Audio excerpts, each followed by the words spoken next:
Bonjour à tous, merci de nous suivre pour ce flash d'information. Le président de la République Alassane Ouattara s'est entretenu avec le président de la commission de la CEDEAO. Alassane Ouattara et Omar Touraï ont échangé sur la situation socio-politique et sécuritaire dans la sous-région. Ils ont également passé en revue les sujets inscrits à l'ordre du jour du prochain sommet de la CEDEAO. Nous y reviendrons assurément dans nos prochaines éditions. Et puis c'est aujourd'hui, 30 novembre, que s'ouvre à Dubaï, aux Émirats arabes unis, la 28e conférence des parties signataires à la Convention cadre des Nations unies sur la lutte contre le changement climatique. La Côte d'Ivoire, à cette COP28, est représentée par une forte délégation conduite par le vice-président de la République, Tiemoko Méliès-Koné, qui va donc prendre part aux différents travaux du sommet mondial pour l'action climatique les 1er et 2 décembre.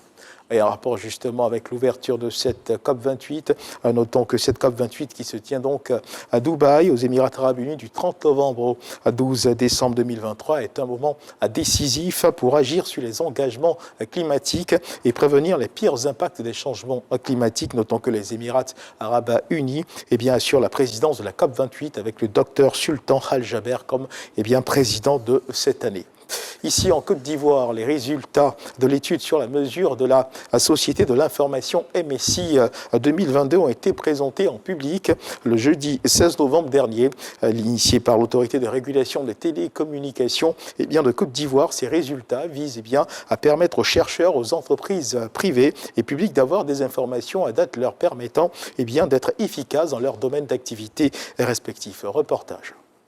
La télévision, l'ordinateur, la téléphonie mobile, la radio et l'Internet ont coûté plus de 1000 milliards de francs CFA aux ménages ivoiriens en 2022, selon l'étude sur la mesure de la Société de l'information initiée par l'ARTCI, Autorité de régulation des télécommunications de Côte d'Ivoire. Selon cette même source, plus d'1 million de personnes effectuent des achats en ligne, soit un taux de 7,6%. Cette étude prévue pour être présentée chaque année vise à évaluer le développement de la Côte d'Ivoire en matière de technologie de l'information et de la communication. Timide, 8% de la population fait du e-commerce en 2022. Il y a 3 ans, on était en dessous de 1%.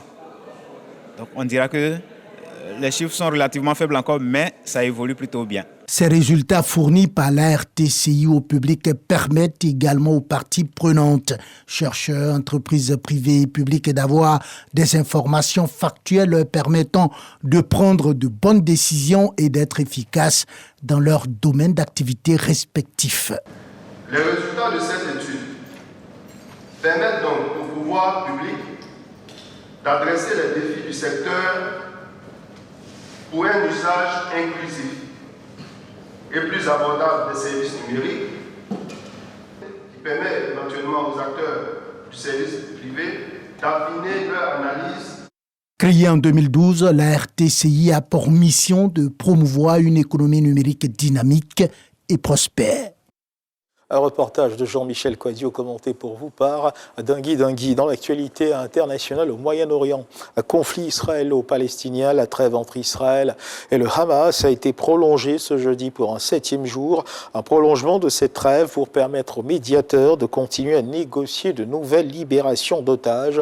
Dans les 2 camps, les libérations d'otages se poursuivent. Un nouveau groupe de 10 otages israéliens a été remis à la Croix-Rouge dans 5 binationaux. Le Hamas a aussi annoncé avoir relâché 2 femmes otages russes et 4 Thaïlandais.